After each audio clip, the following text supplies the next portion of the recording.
To measure the thickness or height of your media, click on the Media Height button on the home screen. Select Manual. And here we have two options. We can either use a digital caliper and manually measure the thickness of our substrate and type it in on this screen with the plus and minus buttons. Or if you don't want to measure the height of your substrate manually, we can use the automatic height measurement feature by clicking the Get Measurement button.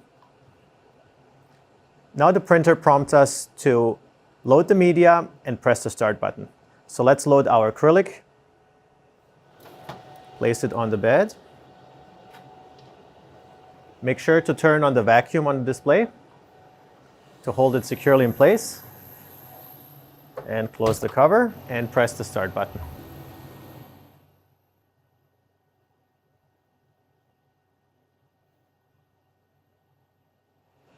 Now after the printer has measured the height of our acrylic, we just need to press the OK button. And the height is saved